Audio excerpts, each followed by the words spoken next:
Breaking news చూస్తున్నారు. మంత్రి జూపల్లి కృష్ణారావు సంచలన వ్యాఖ్యలు చేశారు. ఆదిలాబాద్ పర్యటనలో జూపల్లి హాట్ కామెంట్స్ చేశారు. బోత్ను రెవెన్యూ డివిజన్ చేయాలని కోరారు స్థానికులు. ఎలాంటి హామీ ఇవ్వలేదు, ఇన్ఫాక్ట్ ఇవ్వరని చెప్పుకొచ్చారు మంత్రి జూపల్లి. నేను మళ్ళీ గెలుస్తానో లేదో తెలీదు, నేను గెలిచినా మా పార్టీ అధికారంలోకి వస్తుందో రాదో తెలీదు, అలాంటి పరిస్థితుల్లో మీకెలా హామీ ఇవ్వగలను అంటూ కూడా చెప్పుకొచ్చారు ఆయన. ఈ నేపథ్యంలో మంత్రి జూపల్లి కృష్ణారావు చేసిన వ్యాఖ్యలేంటి ముందుగా చూద్దాం. ఎందుకంటే ఎందుకు హామీ ఇస్తా, నేను గెలుస్తున్నా లేదు నాకే తెలియదు, పోనీ గెలిచిన మా పార్టీ గెలుస్తున్నది మాకు తెలియదు, పోనీ మా ప్రభుత్వం వస్తున్నది తెలియదు, పోనీ మా ప్రభుత్వం వచ్చింది స్కీమ్ ఇస్తుందో తెలియదు, నాకు ఏ గురించి అంటే ఇచ్చింటే ఇస్తా చెప్తా. మరి ఎవరో విధానికి ఏమని తెలియడానికి అది మోసం మాట కాబట్టి నా హామీ లేదు. ఇప్పుడు కూడా మీరు అడిగినట్టు నా ప్రయత్నం చేస్తా. రైట్, అది మంత్రి జూపల్లి కృష్ణారావు చేసిన సంచలన వ్యాఖ్యలు.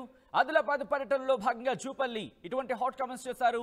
బోత్ను రెవెన్యూ డివిజన్ చేయాలని అక్కడ స్థానికులు కోరారు. కానీ ఎలాంటి హామీ ఇవ్వరని చెప్పుకొచ్చారు మంత్రి జూపల్లి. నేను మళ్ళీ గెలుస్తానో లేదో తెలియదంటున్నారు ఆయన. తాను గెలిచినా తమ పార్టీ అధికారులకు వస్తుందో రాదో తెలియదంటూ సంచలన వ్యాఖ్యలు చేశారు. ఈ నేపథ్యంలో కాంగ్రెస్ మళ్ళీ గెలవదంటూ చెప్పుకొచ్చిన సందర్భమా, లేకపోతే ఎలక్షన్స్ నేపథ్యంలో అప్పటికి పరిస్థితులు మారిపోతాయని అనే అంశానికి సంబంధించి అంచనానా, లేకపోతే ఇంకేమైనా జరగచ్చనే ఆందోళన ఉందా? ఎందుకంటే నేను గెలిచినా మా పార్టీ అధికారంలోకి వస్తుందో రాదో తెలియదు అంటూ మంత్రి జూపల్లి కృష్ణారావు చేసిన వ్యాఖ్యలు ప్రస్తుతం తీవ్ర చర్చాంశంగా మారాయి. ఈ నేపథ్యంలో ఏ అంశాలకు ప్రాతిపదికగా ఎటువంటి అంశాలను మరి ముఖ్యంగా ఆయన మాట్లాడడం జరిగింది, అంటే ఏ అంశాలను బేస్ చేసుకుని ఎటువంటి స్టేట్మెంట్స్ ఇవ్వడం జరిగింది, డీటెయిల్గా మాట్లాడుకునే ప్రయత్నం చేద్దాం. మా ప్రతినిధి రవినాయక్ అప్డేట్స్ అందించేందుకు సిద్ధంగా ఉన్నారు. రవి, ఇటు మంత్రి జూపల్లి కృష్ణారావు ఎటువంటి కాంటాక్ట్స్లో ఇటువంటి హాట్ కామెంట్స్ చేశారు? జూపల్లి కృష్ణారావు 2 రోజుల పాటు ఉమ్మడి ఆదిలాబాద్ జిల్లాలో పర్యటన చేసిన పరిస్థితి. పర్యటనతో పాటు పర్యటనలో పలు అభివృద్ధి కార్యక్రమాలకు కూడా తను శంకుస్థాపన చేసిన పరిస్థితి. శంకుస్థాపనలో ప్రధానంగా బోత్లో ఈ యథార్థం జరిగింది. ఏదైతే చెప్పిన యథార్థం ఉందో ఆ యథార్థం ఒకసారి మనం పూర్తిగా చూసినట్టు కనుకైతే ప్రధానంగా స్థానికులు అక్కడ బోత్ రెవెన్యూ డివిజన్గా ప్రకటించాలని చెప్పిన తర్వాత తను క్లియర్గా ముక్కుసూటిగా ఒకే ఒక మాట చెప్పే ప్రయత్నం చేశాడు. నా నియోజకవర్గంలోనే నేను ఎటువంటి హామీలు ఇవ్వను, కాని పనులు అస్సలే చెప్పను, నాతో అయ్యే పనే చెబుతాను, కాని దాని గురించి నేను ఎప్పుడూ మాట్లాడను, అసలు నేను ఎమ్మెల్యేగా గెలుస్తానో గెలవనో తెలియదు, మా ప్రభుత్వం వస్తుందో రాదో కూడా తెలియదు, రేపటి దాని గురించి ఈరోజు మాట్లాడడం అనేది కుదరదు అని నేరుగా ముక్కుసూటిగా చెప్పిన పరిస్థితి. పక్కనే ఎమ్మెల్యే అనిల్ జాదవ్ కూడా దాని గురించి హామీ ఇవ్వాలని మంత్రితో అప్పీల్ చేసిన పరిస్థితి. అయితే అనిల్ జాదవ్కు కూడా సూటిగా మరోసారి తను నొక్కి మరీ చాలా క్లుప్తంగా చెప్పే ప్రయత్నం చేశారు. రేపు ఏం జరుగుతుందో తెలియని దాని గురించి ఈరోజు మాట్లాడడం నాకు ఇష్టం ఉండదు, ప్రధానంగా ఆ హామీలు నెరవేర్చని హామీల గురించి నేను మాట్లాడనని చెప్పిన పరిస్థితి. దీంతో పాటు రేపు మా ప్రభుత్వం వస్తుందో లేదో, రేపు నేను ఎమ్మెల్యేగా గెలుస్తానో లేదో కూడా తెలియదు, రేపు ఇన్ఛార్జ్ మంత్రిగా కూడా ఎవరుంటారో ఏంటో తెలియదు అనే కంక్లూజన్తో మాట్లాడే ప్రయత్నం జరిగింది. అయితే జూపల్లి కృష్ణారావు ముక్కుసూటిగా మాట్లాడే ప్రయత్నం చేస్తాడు, అధికారులతో కూడా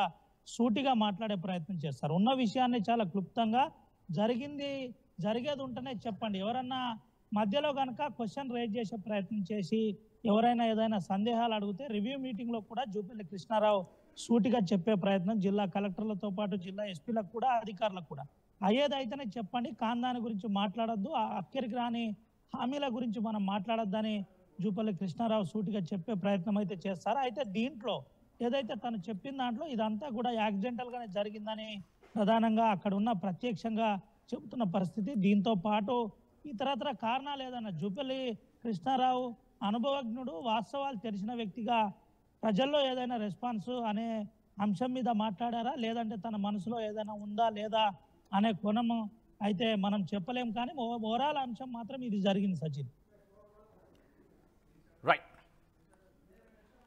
రైట్, ఇటువంటి కాంటాక్ట్స్ ఎందుకంటే జూపల్లి కృష్ణారావు చేసిన కామెంట్స్ నేపథ్యంలో అక్కడ జిల్లాకు సంబంధించి ఎటువంటి మాటలు వినిపిస్తున్నాయి, మరి ముఖ్యంగా కాంగ్రెస్ లో ఎటువంటి చర్చ ఉంది రవి?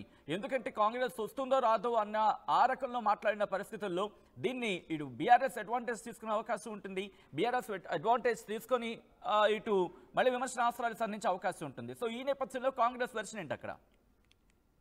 సచిన్, ప్రధానంగా బీఆర్ఎస్ ఇప్పటికే తన సోషల్ మీడియా ద్వారా ట్రోల్ మొదలు పెట్టిన పరిస్థితి. మంత్రి జూపల్లి కృష్ణారావు నోట తను గెలుస్తామో లేదో, తమ ప్రభుత్వం ఉంటుందో లేదో అనే క్యాప్షన్ తో ఇప్పటికే అన్ని గ్రూపుల్లో సోషల్ మాధ్యమాల్లో తన వీడియో ఎడిట్ చేసి వేసిన పరిస్థితి. దీనికి ముందు 2 నిమిషాలు జూపల్లి కృష్ణారావు మాట్లాడిన వీడియో కూడా ఆర్టీవీ దగ్గర ఉంది. తను క్లియర్ గా ఇంద్రమ్మ లబ్ధిదారులకు కూడా తను ఫోన్ నంబర్ ఇచ్చారు. ఎవరైనా డబ్బులు డిమాండ్ చేస్తే నాకు చెప్పండి, ప్రభుత్వంలో ఉన్నంత వరకు నేను నా వంతు పని చేస్తాను, జిల్లా ఇన్ఛార్జ్ మంత్రిగా ఎక్కడ తప్పు జరిగినా ఉపేక్షించే ప్రసక్తే లేదని చెప్పే ప్రయత్నం. దీంతో పాటు రూరల్ ఎడ్యుకేషన్ మీద, ఏజెన్సీలో ఎడ్యుకేషన్ మీద కూడా జూపల్లి కృష్ణారావు తన మార్కు ప్రదర్శించే ప్రయత్నం జరుగుతుంది. అయితే ప్రధానంగా ఇప్పటికే ప్రజాప్రతినిధులు, బీఆర్ఎస్ సంబంధించిన నాయకులు, బీఆర్ఎస్ సంబంధించిన సోషల్ మీడియా వారియర్స్ అందరూ కూడా జూపల్లి కృష్ణారావు మాట్లాడిన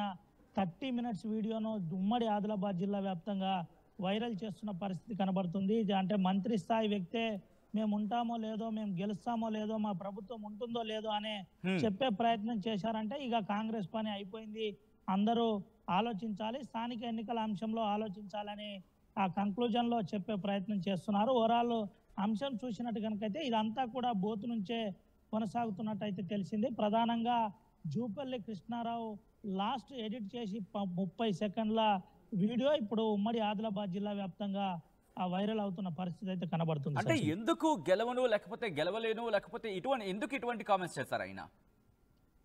సచిన్, జూపల్లి కృష్ణారావు చాలా క్లియర్ గా తను ఒపీనియన్ సూటిగా చెప్పే ప్రయత్నం చేస్తాడు. ఎవరికైనా కానీ, ఎక్కడైనా కానీ, అంటే అది సెక్రటరియట్ కావచ్చు, ఆదిలాబాద్ కావచ్చు, లేదంటే తన సొంత కాన్స్టిట్యున్సీ కావచ్చు, ఉన్న విషయాన్ని డైరెక్ట్ గా చెప్పే ప్రయత్నం, దాచుకోవడం లేదంటే ఏదో మీడియా చూస్తుంది కెమెరాల ముందు ఉన్నామనే ఏది ఆలోచించడు, ఉన్న విషయాన్ని సూటిగా చెప్పే ప్రయత్నం చేస్తారు. రేపటి పరిస్థితులు ఎక్కువ అంటే పరిస్థితులన్నీ తెలిసిన వ్యక్తిగా, రాజకీయంలో అనుభవం ఉన్న వ్యక్తిగా తను క్లియర్ గా ఇప్పటికే ఇండికేషన్స్ వచ్చి ఉంటాయి, వాళ్ళకి సంబంధించిన సర్వేలు కూడా చేపించుకొని ఉంటారు. దీనిపై ఒక కంక్లూజన్ కి అయితే వచ్చిండ్రని బహుశా ఒక ప్రచారం జరుగుతుంది. అంటే రేపు ఏం జరుగుతుంది, ఎలా ఉండబోతుంది అనే కోణంలో జూపల్లి కృష్ణారావు ఏదైనా మాట్లాడా, లేకపోతే తన ఒపీనియన్ సూటిగా చెప్పే ప్రయత్నం, అంటే కొన్ని ఇండ్లను కూడా ప్రకటించాలి మీరు అని అక్కడే ఉన్న ఎమ్మెల్యే చెప్పినా కానీ నేను అక్కడికి రాని అనవసరమైన హామీలు